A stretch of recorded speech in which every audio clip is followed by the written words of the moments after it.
All right. Good afternoon. I hope everybody had a great weekend. And now we have just going back to what we have been dealing with in the case of inequalities. And we're going to make a bit of a transition, okay, between polynomial and rational inequalities and throw in some of the stuff like end behavior and as well as zeros and multiplicities, like somewhere in between. And now, just first things first. Okay, so we have on page 332. Okay, now we have a function. Okay, that is given in the form of f of x is equal to negative x squared. Okay, plus x plus 12. And now there are 5 parts to this problem. Okay, we're looking at solving for. And so again, so we have negative x squared. Okay, plus x plus 12. And since we're looking at what we have for this polynomial and transferring this over to solving inequalities in comparison to 0, we'll have to establish zeros for this particular function. So if I were to set this polynomial equal to 0, okay, and what I can do here, and just modifying this trinomial without changing, okay, what the fundamental solutions will be. If I were to multiply this equation by -1, so that the leading term will be positive as opposed to negative x squared. So just changing up, okay, so we have x squared minus x minus 12 is equal to 0. And just taking what we have here and factoring. Okay, so for x squared, okay, this will go to x, and factors of -12 whose sum or difference will be at -1. Then we have more weight given to the subtraction than to the addition. So we have, on the side of addition, I have x plus 3, and on the side of subtraction, I have x minus 4, and setting each of these factors to 0. Okay, so we have for x plus 3, okay, we have x equal to -3, and as for x minus 4 equal to 0, okay, I have that x is equal to 4. Okay, so for what we have in the case of the setup, okay, so we have for this function,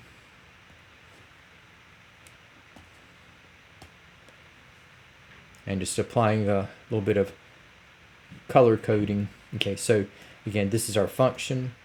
And for the zeros, once again, we have -3 and 4.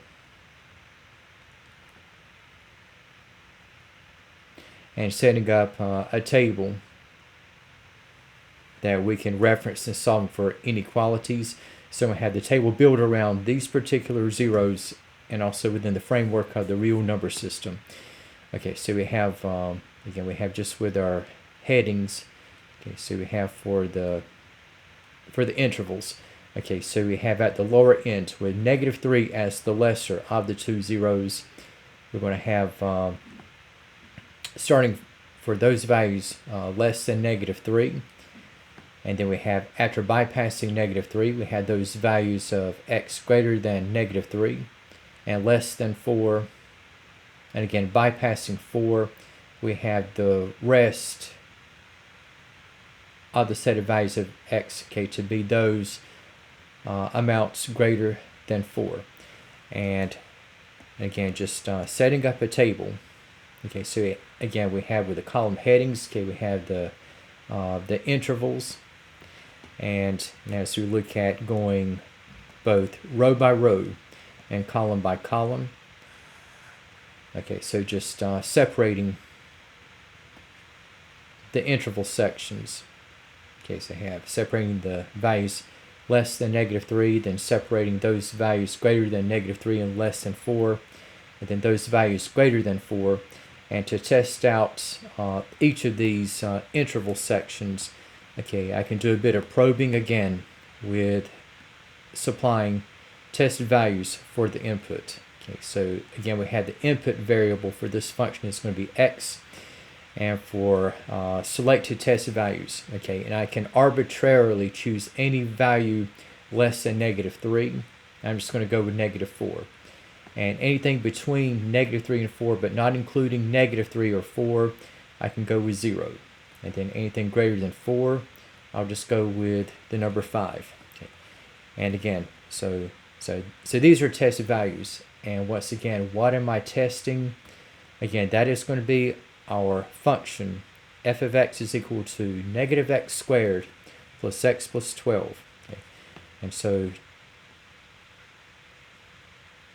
again, we have f of x equal to -x squared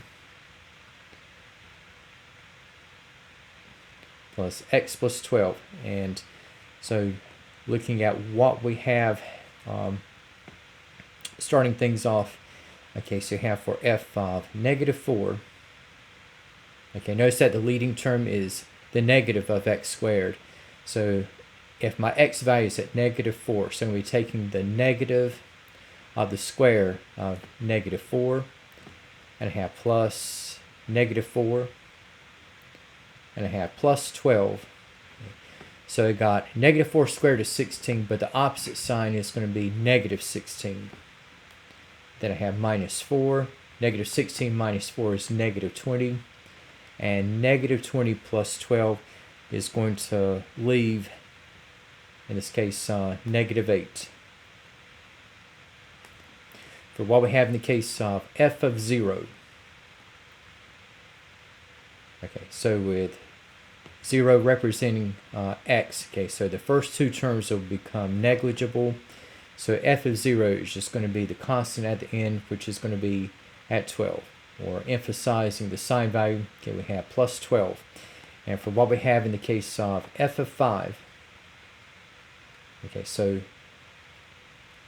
setting x to 5, so looking at the negative of the square of 5, again have plus 5,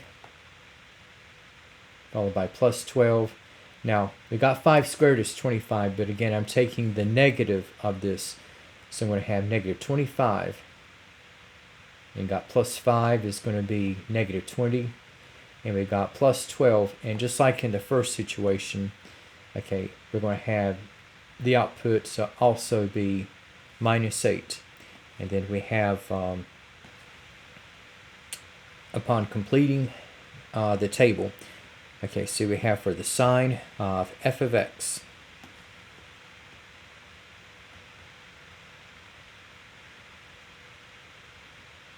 okay, so any input value that is less than -3 is going to result as a negative output. Okay, so this is going to mean that f of x is less than 0. And anything I have between -3 and 4, but not including -3 or 4, is going to result as a positive output. So here we're going to have the f of x is greater than 0. And then anything higher than 4 that is selected for x, the input, is going to result as a negative output. So again, I have f of x is less than 0. And for what we have among the posed cases, revolved about this particular function f of x, and we have in the case of part A, so for what we have in the case of part A, okay, so if I have, again, -x squared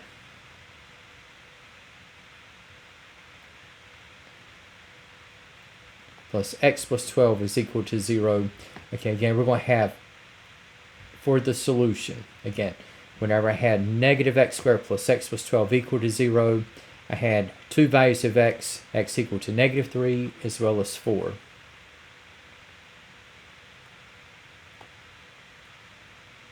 Okay, so those are just two isolated specific values. But once you get into inequalities, okay, you're not looking at any one or two values, but categories of values. So for -x squared plus x plus 12, and we have in part B, the inequality we have as less than 0. And this is going to be referencing what we have for f of x is less than 0. Again, your f of x is negative x squared plus x plus 12. And so whenever that is less than 0, we're looking at where f of x is less than 0. So we have with the first and as well as the third and last sub-intervals. And so we're going to be looking at these values of x. So we have, for the solution sets, we're going to have those values of x. That will be less than negative 3. And again, we have along with those values of x, that will be greater than 4. So that would be the solution set. Now, for what we have in the case of the next part, now we have almost the exact same statement, but just the slightest detail, okay, that can affect the nature of the output. And for what we have in the case of part C, okay, so we have not just less than 0, but less than or equal to 0. So you're looking at where f of x is less than or equal to 0. And now, in terms of what we have for grouping, now we are involving the very same limits. And infinities are boundless, so negative and positive infinity will stay in the parentheses. Now, negative 3 and 4, okay, those values again set this function equal to 0. And with the nature of the inequality, okay, inclusive of the equal sign, anything that sets the function equal to 0 is going to be in the brackets. So negative 3 is going to be bracketed, and 4 likewise. Okay, also have that in the bracket. So it's almost the same problem as in B, but anything that sets the function equal to 0 is going to be in the brackets. So the difference is the grouping symbols. Now, in the case of what we have for part D, okay, we'll be going in a different direction. Okay, so we had the same function to work with. And now we're going to change up, going from, this case, from less than to greater than. Okay, so where we have negative x squared plus x plus 12 is greater than 0. And also have where f of x is greater than 0. So where f of x is greater than 0, okay, this would be the middle interval section. So the solution would be those values of x between negative 3 and 4. And where we had the limits in parentheses. Okay, so without the equal sign, okay, we have parentheses exclusively used. Okay, now, and for part E, just as C is nearly identical to B, part E will be nearly identical to part D. Okay, and so we have with our expression. Okay, so we have this time we have negative x squared plus x plus 12 is greater than or equal to 0.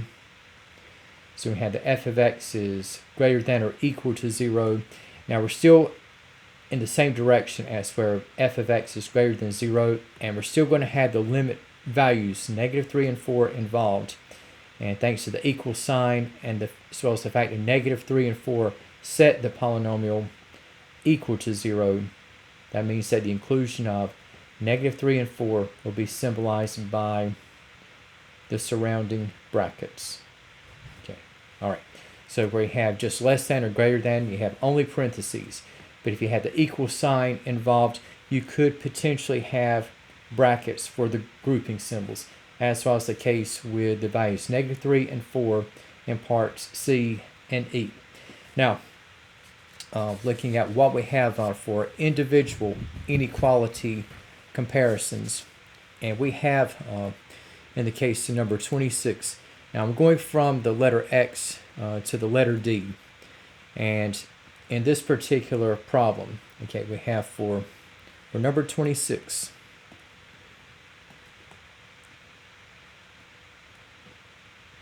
Okay, so we have that D squared is greater than or equal to 6D. And I think I'll move this down some. Okay, so we have in this one, okay, so we have D squared.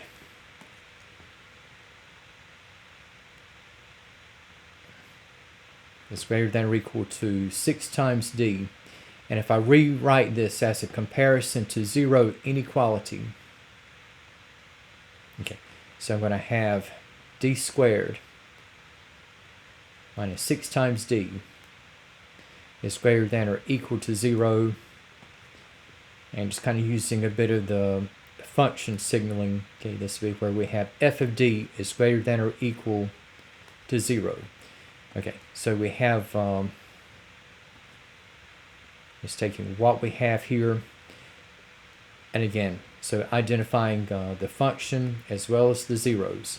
Okay, so for d squared is greater than or equal to 6d, if I'm looking at the specified zeros, okay, so if I just put what I have in equation terms, where I have a quadratic where d squared is equal to 6d, and I write this as a quadratic equation in standard form, then we have d squared minus 6d is equal to 0, and then I factor, so I'm going to have d times the quantity of d minus 6 is equal to 0, and just applying the zero product property.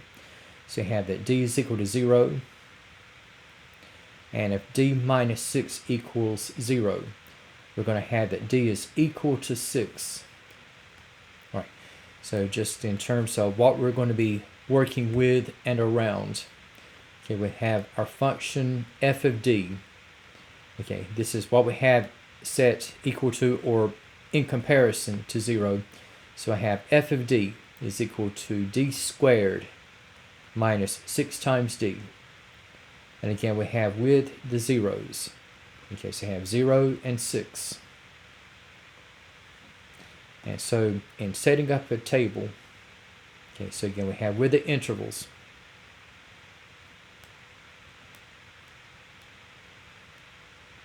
Okay, so you have at the lower end, we have those values of d less than 0, and have along with those values of d that will be greater than 0 and less than 6. Then I'll have those values of d which will be greater than 6. Again, I have a different letter, but you can have a lot of similar history to repeat. Okay. Okay, so we have like the tested value d,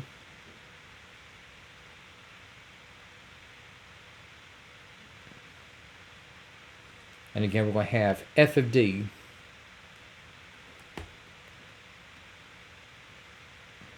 is equal to d squared minus 6 times d, and then we have the sign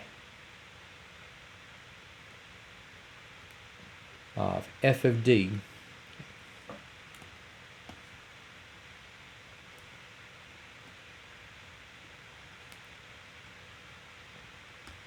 okay, so again just separating the interval sections.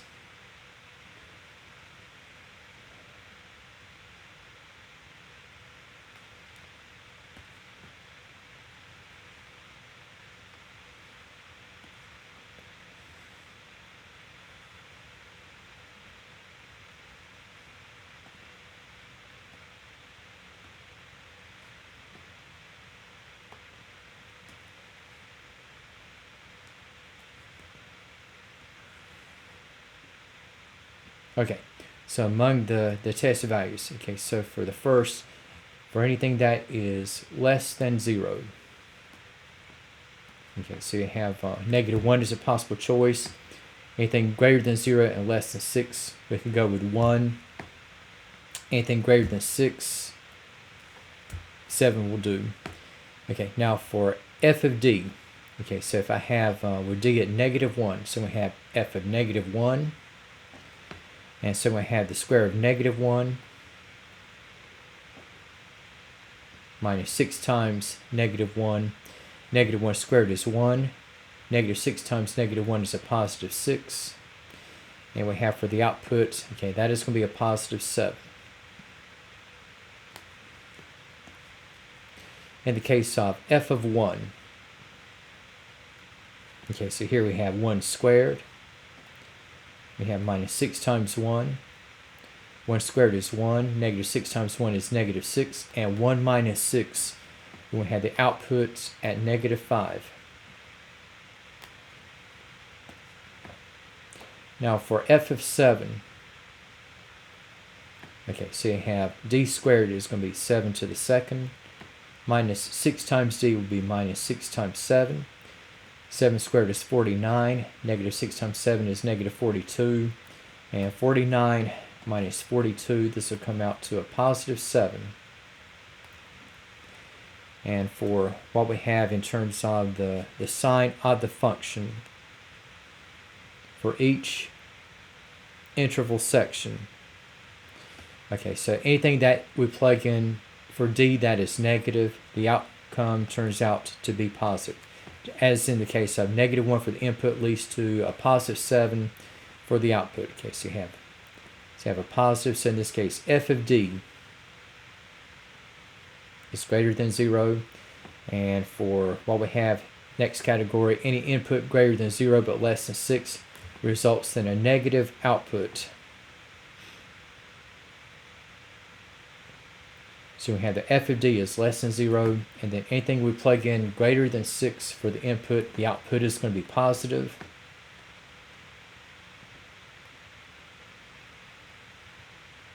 So we're going to have the f of d is greater than 0. And so for what we have for the inequality itself,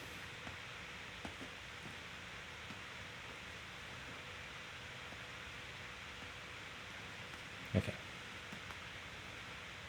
so you have altogether, so you have d squared is greater than or equal to 6 times d. And converting in terms of a comparison to 0 state, we had d squared minus 6d is greater than or equal to 0, which in functional terms we have f of d is greater than or equal to 0. And again, this will be in the same direction as where f of d is greater than 0. And for what we'll have in terms of the solution, so just looking at referencing the limit values. Okay, so you got the same direction, it's greater than 0. So we're looking at those values between negative infinity and 0. And we have along with those values of d between 6 and infinity.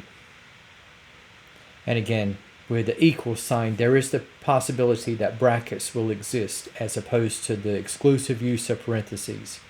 Now again, infinities are boundless, so negative and positive infinity stay in the parentheses.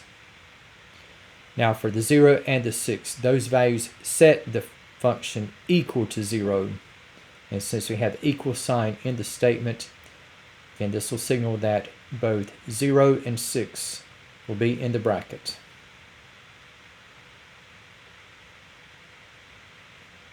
Okay, so this will be the interval solution for what we have in the case of problem 26.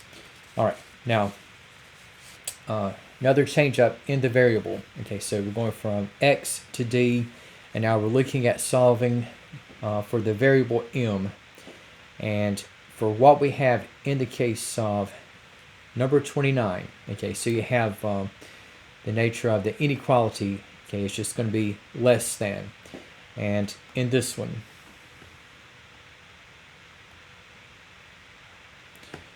okay, so you have m squared is less than 49, and just writing as a comparison to 0 inequality, we can just write this as m squared minus 49 is less than 0, and say that, okay, so the independent variable is m, so I can just write this as, it could be f of m, g of m, z of m. We just say we have f of m is less than 0. And just looking for the zeros of what we have here. So if I have m squared is equal to 49, now you can get your zeros by applying the square root property of equality. So you can say that m is equal to plus or minus the square root of 49. And again, you can also write this as a quadratic equation in standard form, from which we're going to have the difference of squares to factor out to m plus and m minus 7.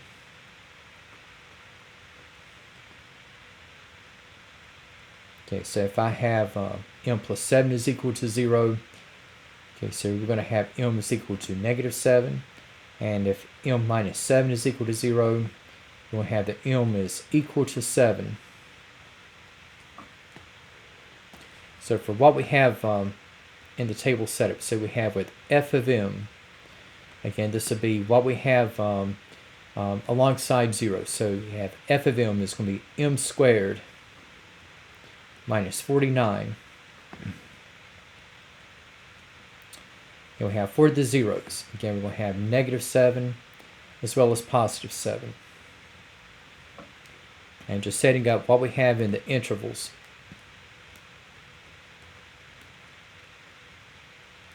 Okay, so negative 7 is the smaller of the zeros.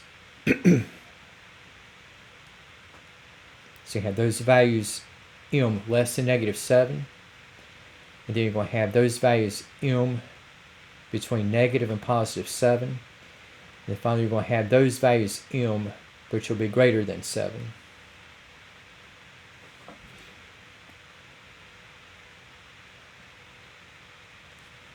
Okay, so for what we have, at least in terms of the table setup,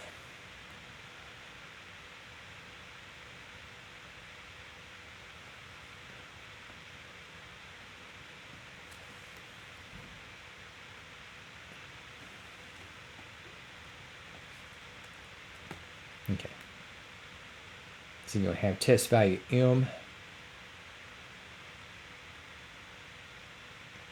Okay, we have the function f of m is equal to m squared minus 49. And again, we're looking at the sign of f of m.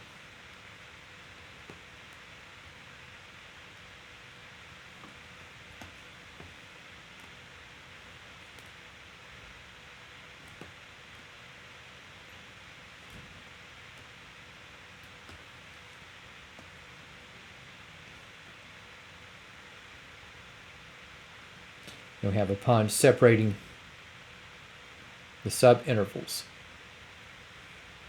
Okay. All right, so looking at what we have as possible test values for the input. Okay, so for anything that is less than negative 7, okay, we have a possible choice, okay, to be anything that is more negative than minus 7. So we can have minus 8 as a possible choice. Now, if you went with something like negative 10 or negative 17, yeah, that's another possible choice.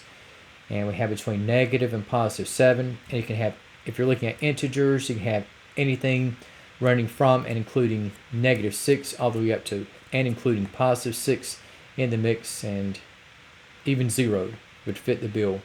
And then we have anything greater than 7, let's say we have the number 10. But you could choose positive 8 as well. And just for what we have in the case of the function values. So for f of negative 8, okay, so we have the square of negative 8 minus 49. Square of negative 8 is 64. And 64 minus 49, okay, this will come out to a positive 15. Okay, now for the sign of f of m, anything that is smaller than negative 7 for the input, the output is going to be positive.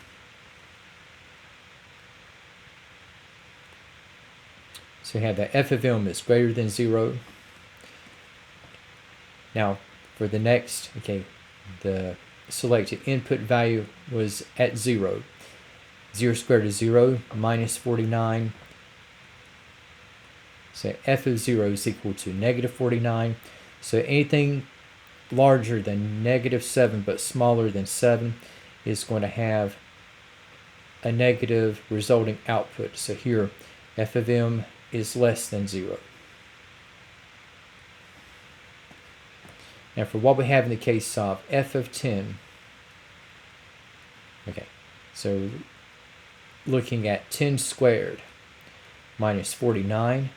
10 squared is 100.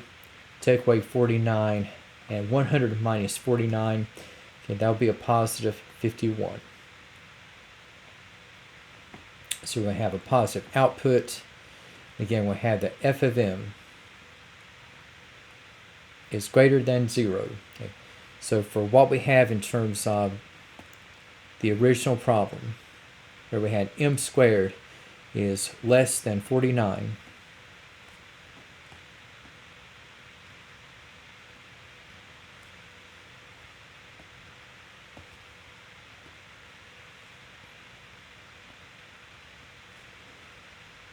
okay, so we're going to be referencing where f of m is less than 0, and so it'll be this part here, and the solution will be only this set of values, and it'll be those values x between but not including negative and positive 7. Okay. So in this case we have for the solution, it'll be just the middle interval section.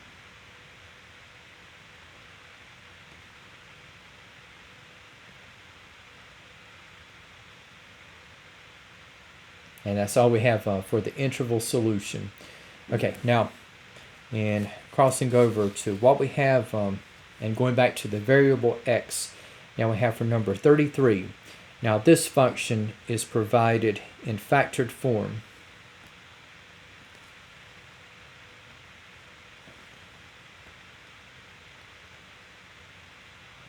And in the case of 33, okay, so we got x plus 4 times x minus 1. And then we have times all of x minus 3 is greater than or equal to 0. Okay, and so we already had this inequality established as being compared to 0. Okay, and again, we have the independent variable to be at x. So we say that this trio that we have is going to collectively represent all of what we have for f of x. Okay, and just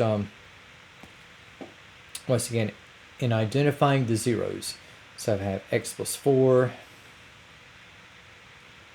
x minus 1,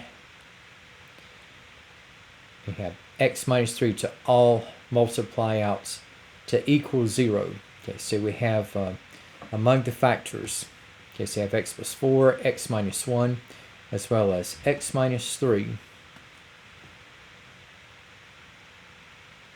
Okay, so if I have x plus 4 is equal to 0, I have x equal to negative 4. If x minus 1 is equal to 0, well, I'm going to have the x is equal to 1. If x minus 3 is equal to 0, well, I have the x is equal to 3. Alright, so just centered around establishing what we have for the table of intervals. Again, so you have f of x, so you have equal to x plus 4 times x minus 1 times x minus 3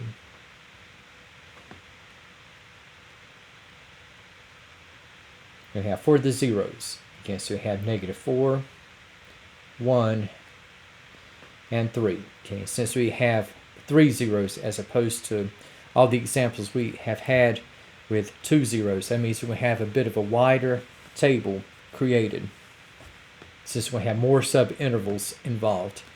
Okay, so we have with the intervals, okay, so just spanning from negative to positive infinity. Okay, so these zeros happen to be in increasing order.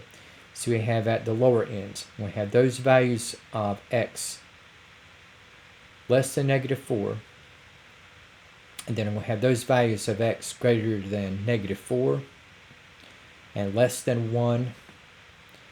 Then we have those values of x greater than 1 and less than 3. Then we'll have those values of x greater than 3.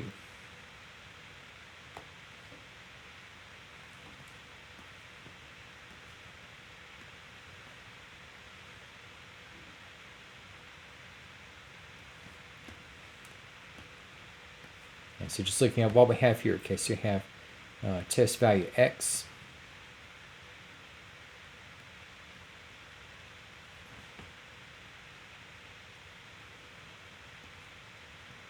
Then we have our function f of x equal to x plus 4 times x minus 1 times x minus 3.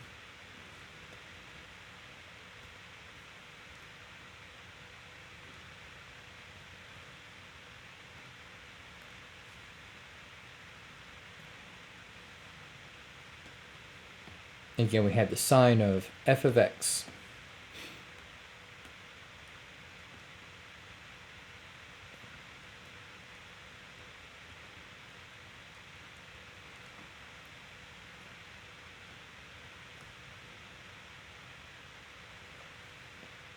So just looking at what we have among the categories.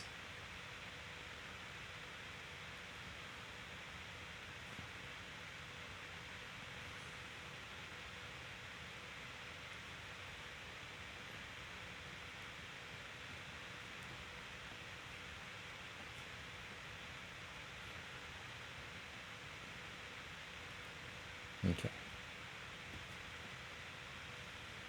Again, so instead of 3 subintervals, I now have 4, thanks to there being 3 zeros in the mix. Okay, so for selected test values, okay, so anything that is less than -4,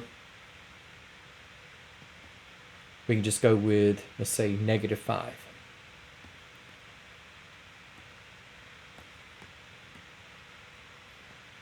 Then anything between -4 and 1, we can go with 0.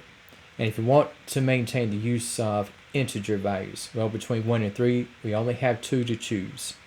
And then anything greater than 3, okay, we can go with, say, the number 4.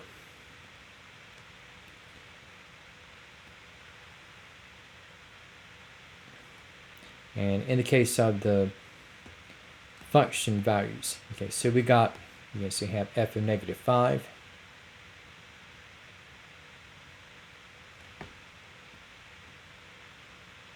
f of 0, f of 2,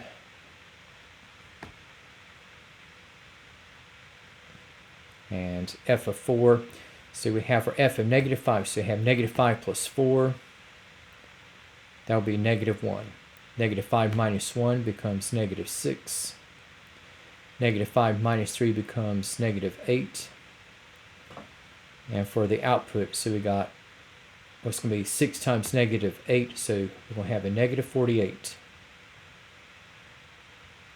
So the sign of f of x is going to be negative, whereupon f of x is less than 0. Therefore, f of 0, so you got 0 plus 4 is 4. And then you have 0 minus 1 is -1. 0 minus 3 is -3. So you got 4 times -1 is -4 times -3, so that will result as a positive 12. Now for f of 2, 2 plus 4 is 6. 2 minus 1 is 1. And 2 minus 3 is -1. Okay, so you have 6 times -1, so this will be a -6. And in the case of f of 4, 4 plus 4 is 8. 4 minus 1 is going to be 3. And we have 4 minus 3 is going to be 1, and multiplying together, 8 times 3 times 1, okay, that is going to be a positive 24. And just completing the portion regarding the signs of f of x. So we have for the second, we have a positive. So we have the f of x is greater than 0. Then we have for the third, okay, we have a negative. So we have the f of x is less than 0. And then we have at the end, we have yet another positive. So we have f of x is greater than 0. Okay. And so just taking what we have here,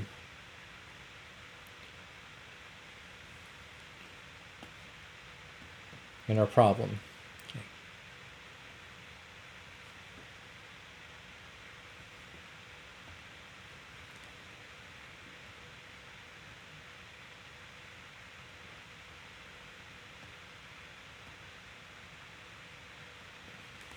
Okay, so being able to see the whole picture. Okay, so you have f of x is greater than or equal to 0. And direction-wise, it will be the same as where f of x is greater than 0.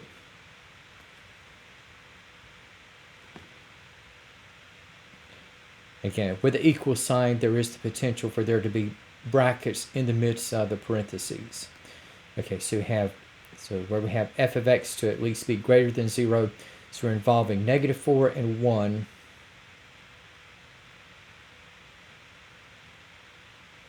So greater than 0, so you have involving 3 and infinity. Now for the enclosures. Now again, infinities are boundless, so infinity stays in the parenthesis. Now with -4, 1, and 3, all of these values, okay, set the function equal to 0.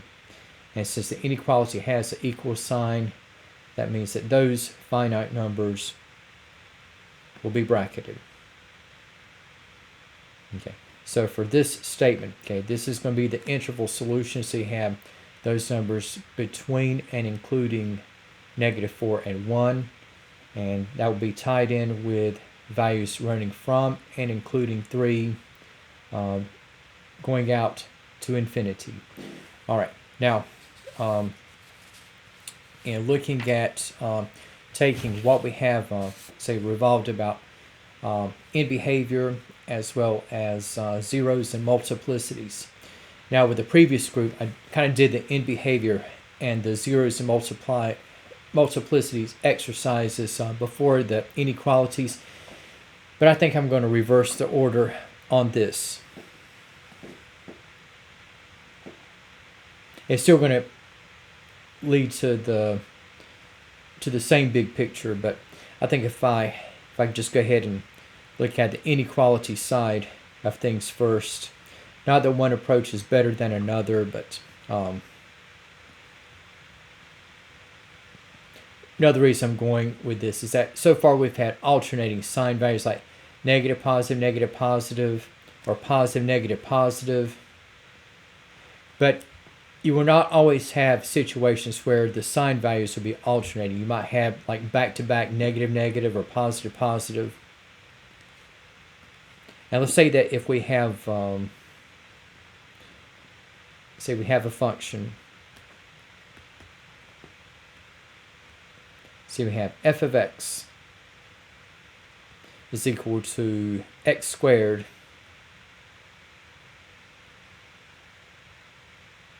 times the quantity of x plus 1. I made that. Let's say x plus 2. X squared times the quantity of x plus 2 times that of x minus 3.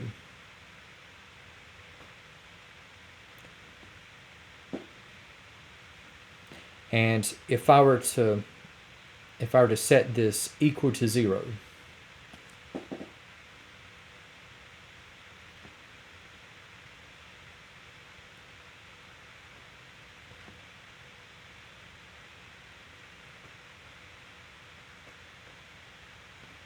okay. So you have in the first instance, okay, so we have with x squared times x plus 2 times x minus 3. Okay, so you have with x squared equal to 0.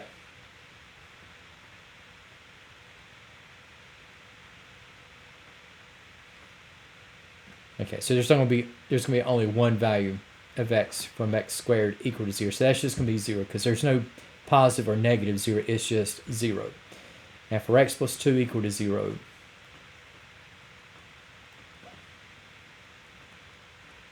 we have that x is equal to negative 2. And for x minus 3 is equal to 0, so we have that x is equal to 3. Now we have, in the case of the framework, again, just kind of reestablishing and putting on the table as focal points. Again, so we have our function f of x is equal to x squared times the quantity of x plus 2 times that of x minus 3.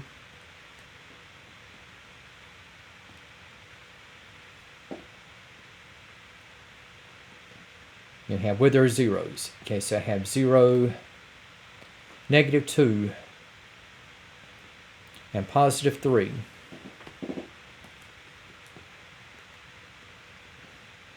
And setting up a table of intervals.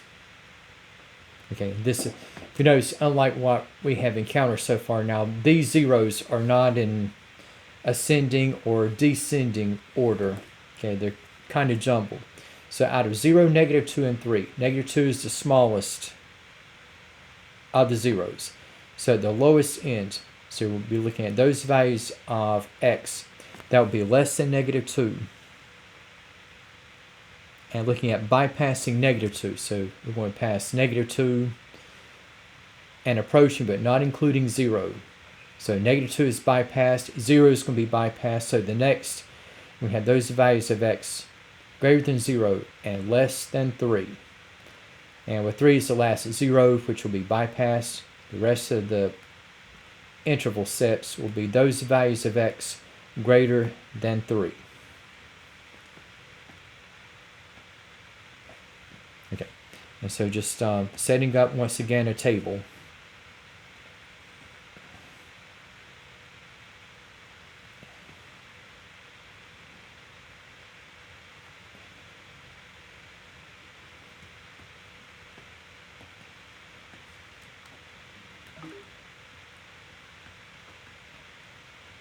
And so you have test value x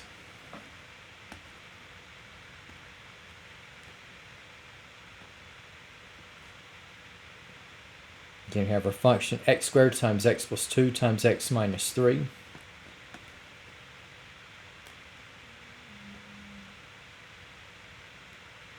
Again, we have the sign of f of x.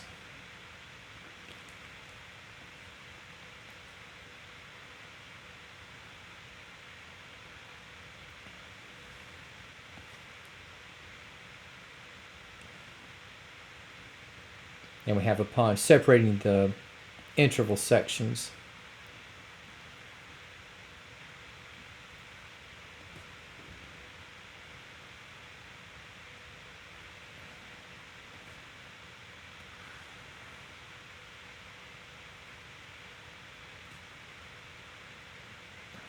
okay, so for tested values in the for the input that we can apply, okay, so anything less than negative 2, we'll say negative 3. Anything between negative 2 and 0, okay, if you're looking at integers, you can only place negative 1. And then between 0 and 3, you have your choice between 1 and 2 if you still maintain the use of integers. So we'll just go with 1. And then anything greater than 3, 4 is a possible choice. And now for the function values, so for f of negative 3, so if I plug in negative 3 for x, so x squared, we had the square of negative 3. And then negative 3 plus 2 is going to be negative 1. Negative 3 minus 3 becomes negative 6. Now negative 3 squared, okay, so I'm squaring all of negative 3, so that's going to be positive 9. Going to have times negative 1 times negative 6. So you got 9 times negative 1 is negative 9. Negative 9 times negative 6 becomes a positive 54.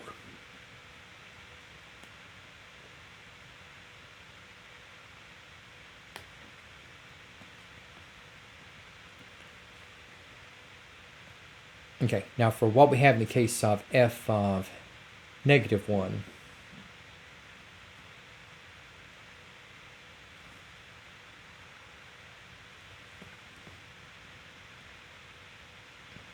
So for f of negative 1, so I got the square of negative 1. Then have negative 1 plus 2 is going to be a positive 1. Negative 1 minus 3 becomes negative 4. So I got negative 1 squared is 1. Times 1 is 1. Then we had times negative 4. So the product is going to be at minus 4.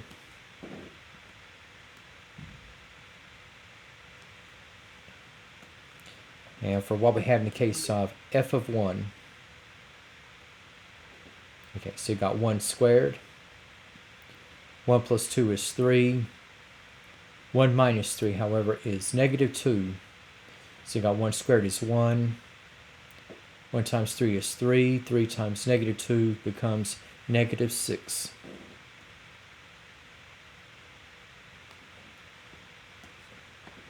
And for what we have in the case of f of 4, okay, so x squared becomes 4 squared. 4 plus 2 is going to be 6. 4 minus 3 becomes 1. So you got 4 squared is 16. And 16 times 6 is 96 times 1. And we still have 96. So this one is going to have a positive product.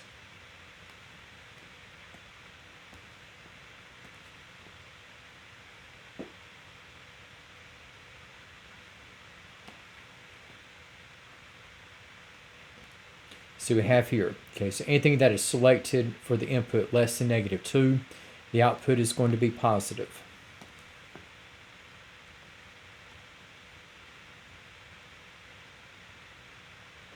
So we have that f of x is greater than 0. Anything greater than negative 2 but less than 0, the output is going to be negative.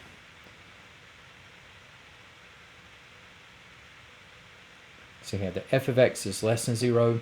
Anything greater than 0 and less than 3 for the input. Again, the output is going to be negative. So you have f of x is less than 0. So notice we don't have alternating this time around. So you got positive, negative, and then alternating. Instead of alternating back to a positive, we have instead back-to-back negatives. Okay? But now for the last interval section, we do have a positive output. So again, we have that f of x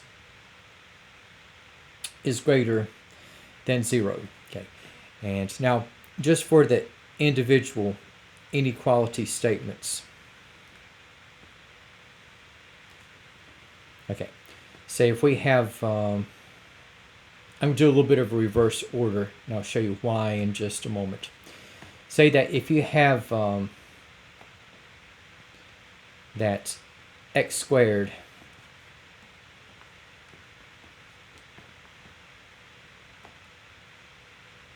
so you have x squared times x plus 2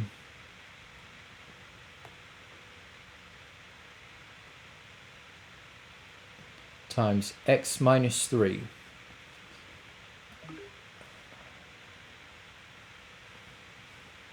I'm just going to copy this.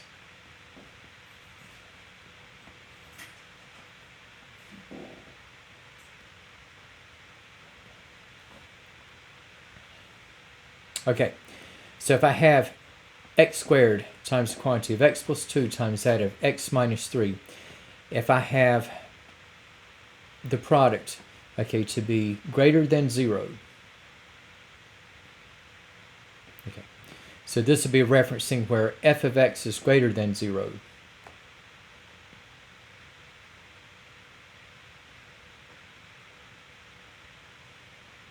And guess what? In the case of that solution,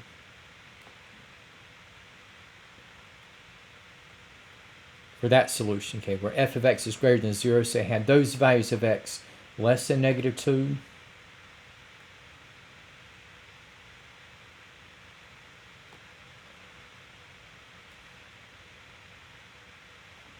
and also have those values of x greater than 3.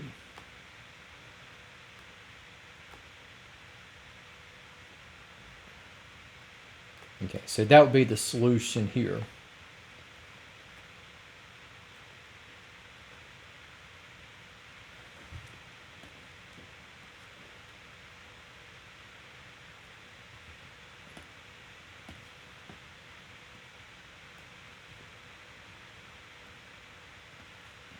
Okay, and if I have that, the statement, the product is greater than or equal to 0.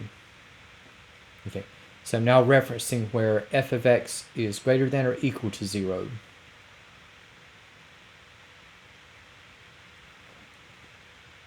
Okay, so you have this is in the same direction as f of x is greater than 0.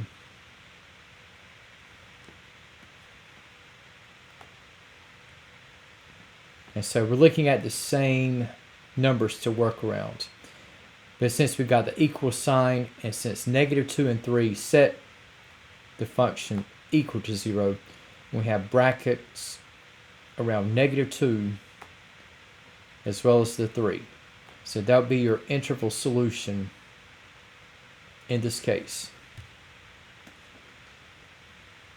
All right, now in terms of where we have less than as well as less than or equal to 0.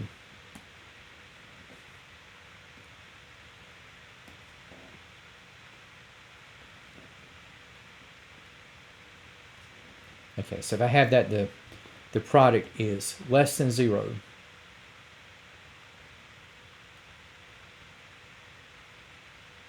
okay, so we have less than 0 with these back-to-back sections. So you have, and again, with the nature of the inequality is less than, we have the exclusive use of parentheses. So you have between -2 and 0, but not including -2 or 0. And the other portion we have between 0 and 3, but not including 0 or 3. Okay, so that'll be your interval solution for that statement. Now,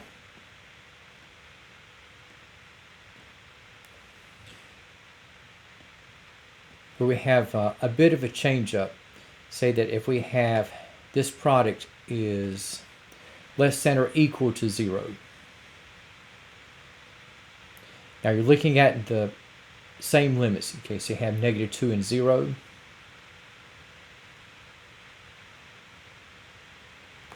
As well as 0 and 3. And guess what? All of -2, 0, and 3 will set this function equal to 0. So these values will be included.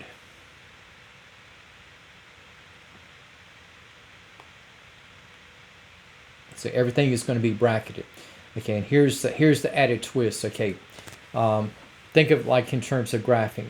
Okay, so you have like holes at -2, 0, and 3. But for -2, 0, and 3 here, think of these as like solid points. So -2 is included, 3 is included, and guess what? 0 in the middle is also included. So instead of like two separate line segments, where you have like holes, you're going to have just one solid line segment. And because 0 is included, and because 0 is bracketed,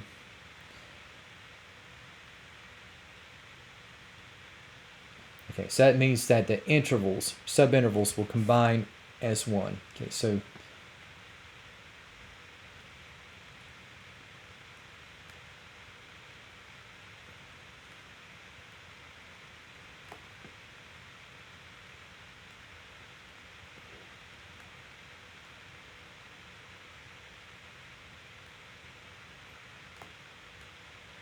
they will combine as one. So that means that in terms of the official solution, so that means that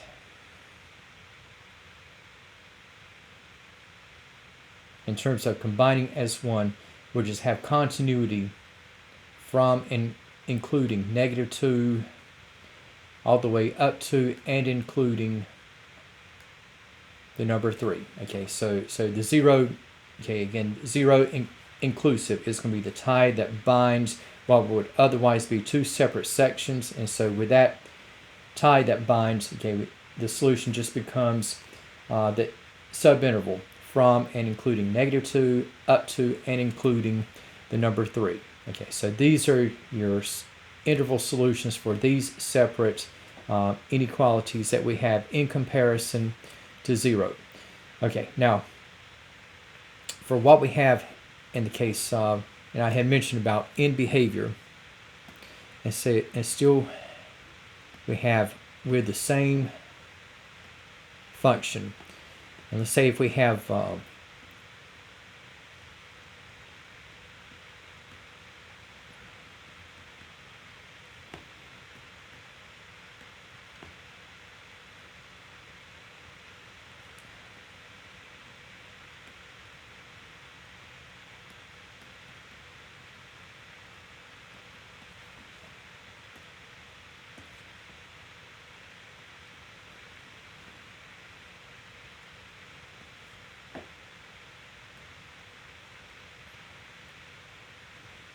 Okay, so if I'm looking at the end behavior of f of x is equal to x squared times the quantity of x plus 2 times that of x minus 3. Okay, so we have in the formation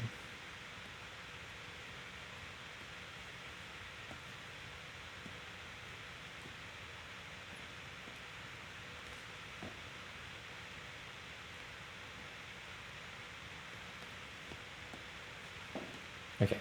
Now again, end behavior is going to be contingent upon whether the leading coefficient, that is the coefficient of the highest degree term, is going to be positive or negative, and also whether the degree of the function is an odd or even value. Okay, so for the highest degree term,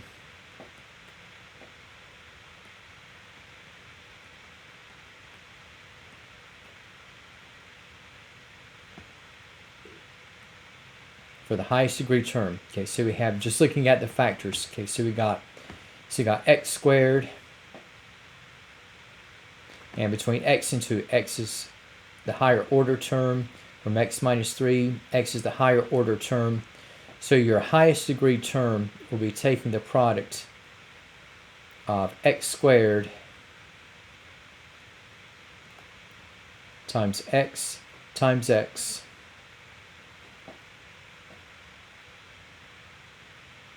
so you have x to the fourth, and I'm just going to stress the coefficient. So we have 1x to the fourth.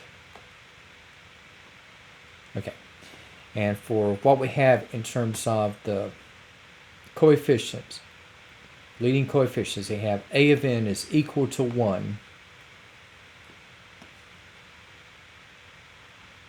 Now 1 is a positive number.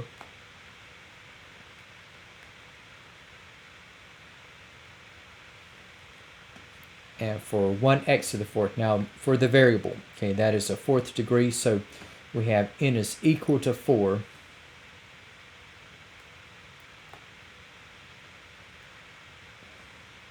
And that is going to be an even value. Okay, so just coupling what we have here.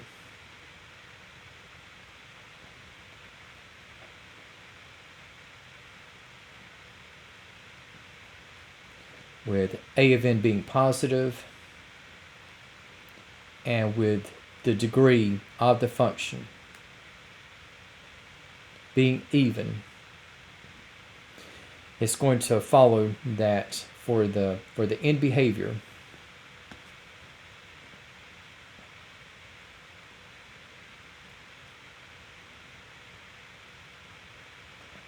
okay, so if the degree is even, it's going to be behaving in the same fashion vertically on both ends. And with the coefficient being positive, you're going to have upward motion. So the end behavior, you can have both up to the left and up to the right.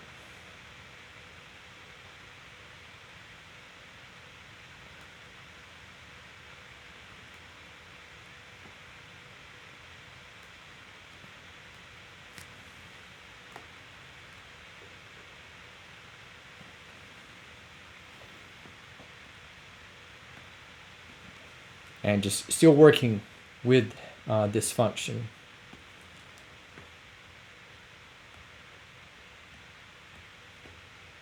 Okay, now we earlier had determined the zeros.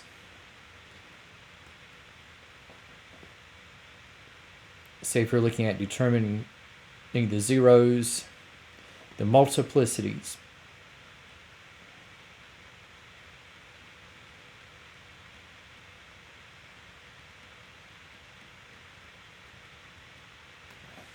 and where the graph crosses and touches the x-axis.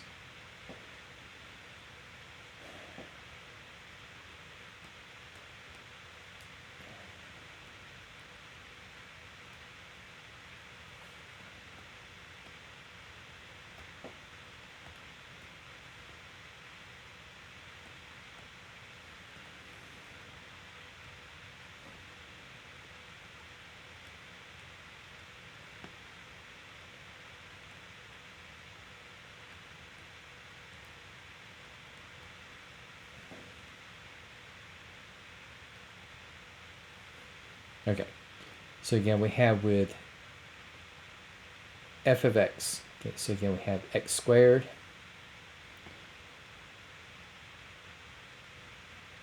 times x plus 2 times x minus 3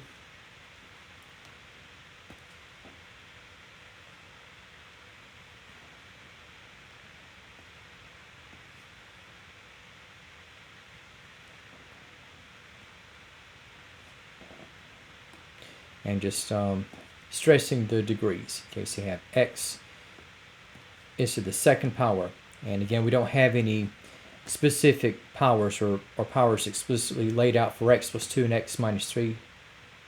So those would be a first degree. Okay, so for what we have in the case of the zeros, again, so we have from x, okay, we have 0. From x plus 2, okay, we have x equal to negative 2. And for x minus 3, okay, so you have x is equal to 3.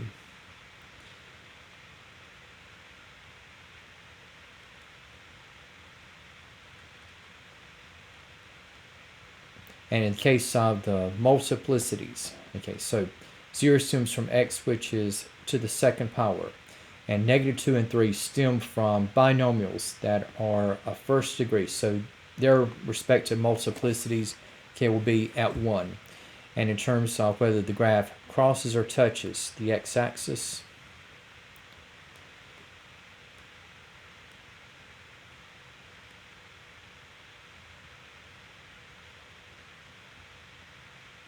okay, so for zeros of even multiplicity, the graph is going to touch.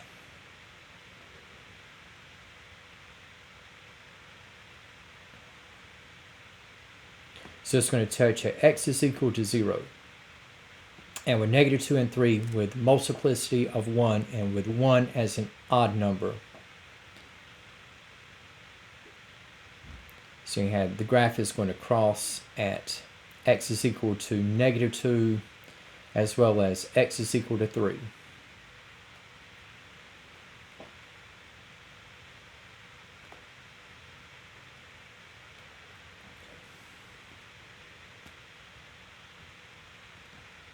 Okay, so for what we have in terms of an overall picture,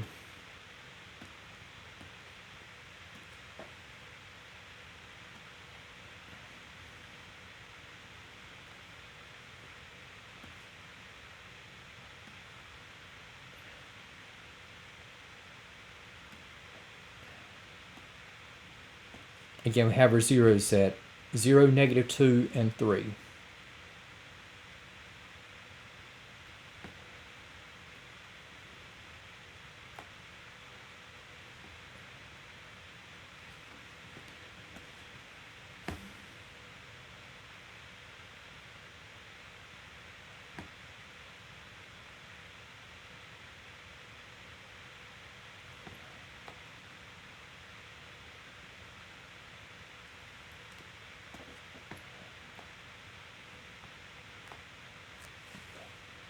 Now for what we're going to have in the makeup, so just kind of working with what we have here. So you got zeros at, again, negative 2, 0, and 3. And again, it's going to be at those spots. Okay, you have crossing at x equal to negative 2, touching at 0, and crossing at x is equal to 3. Now for the end behavior, you have up to the left and up to the right. Okay, so just kind of generally sketching in behavior, you have up to the left. Okay, so you have emanating from the leftmost zero. So you have up to the left.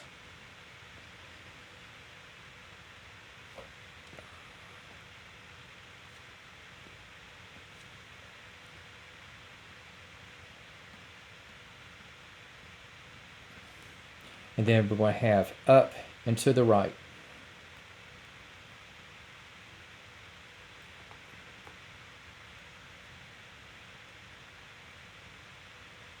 Okay, and if I were to fill in the gaps, okay, so if I were to read the graph in order from left to right, okay, so at x equals negative 2, now the graph is going to cross from above to below. Then it's going to rise, and once we get to the origin, the graph is going to touch. Then it's going to descend. Then it's going to go up again, and once we get x is equal to 3, okay, the graph is going to cross. Okay, so this would be, okay, basically the dynamic of what we have for f of x is equal to x squared times the quantity of x plus 2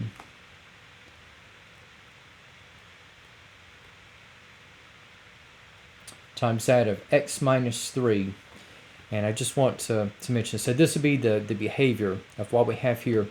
And I just want to mention, I think I can bring in this sort of in view.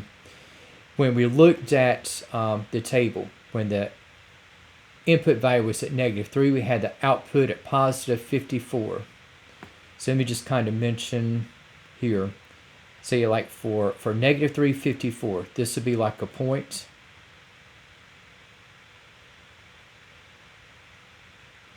When we had x at -1, okay, we had -4.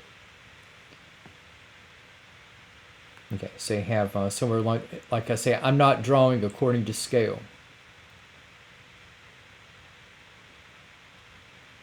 If I were, the graph would be a disaster. Yep. But and then we have for x equal to 1, okay, so I have -6.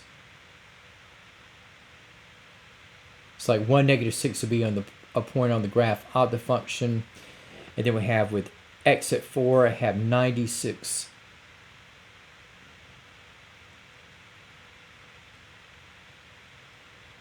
Okay, so you have -3, 54, -1, -4, 1, -6, and 4, 96 would be 4 points among infinitely many others that would belong to the graph of our given polynomial function, which we have in factored form, and that would still run, consistently with the zeros or multiplicities, as well as the in-between and the end behaviors involved. Okay, and just one remaining portion here.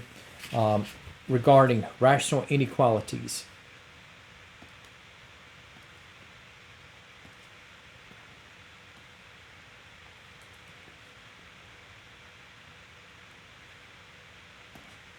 I'm just going to put this one up, okay, say for rational inequalities.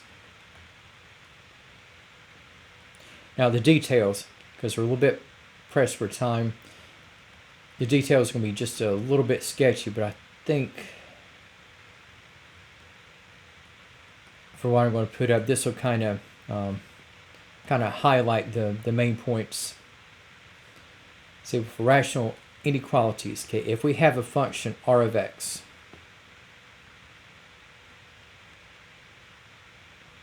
is equal to x plus 4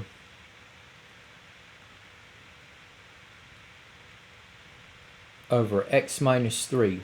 Now for this function r of x, now if I were to state the zeros, okay, you would have, first of all, we would have, if I set x plus 4 equal to 0, I would have x equal to -4.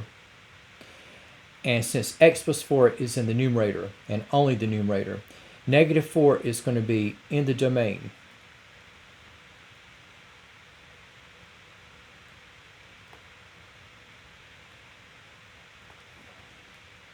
So I'll do it this way.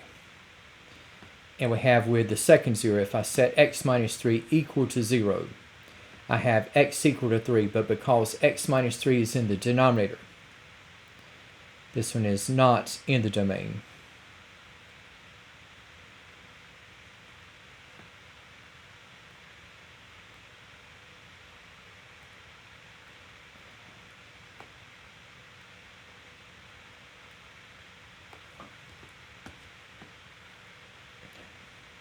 And so if I were to set up a table, and I'm not going to do the outlining.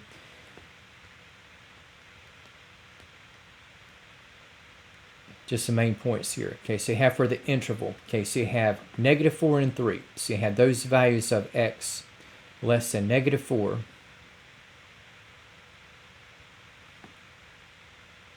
You have those values of x greater than -4 and less than 3. You have those values of x that will be greater than 3 Now for a test value x,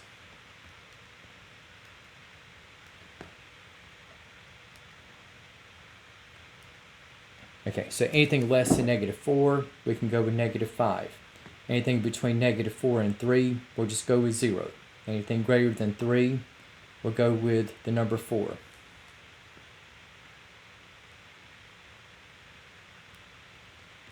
Again, for r of x equal to x plus 4 over x minus 3. So if I plug in -5, what's going to happen here is that we're going to come out to positive 1/8.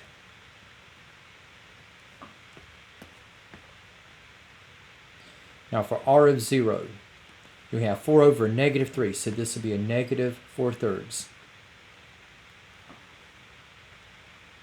Okay, and in the case of what we have with r of 4, okay, that is just going to come out to a positive 8 over 1, which is going to be positive 8.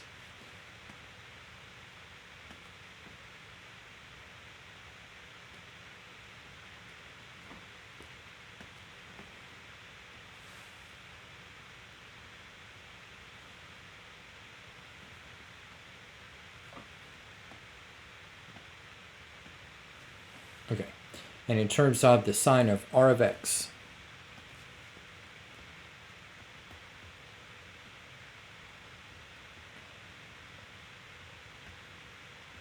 okay, so we got positive r of x is greater than 0. Then we got negative r of x is less than 0. Then we got positive r of x is greater than 0. Okay, so in the case of the comparison to 0 inequalities, if x plus 4 is less than 0, what's going to happen here where we have r of x to be less than 0, so I have between -4 and 3.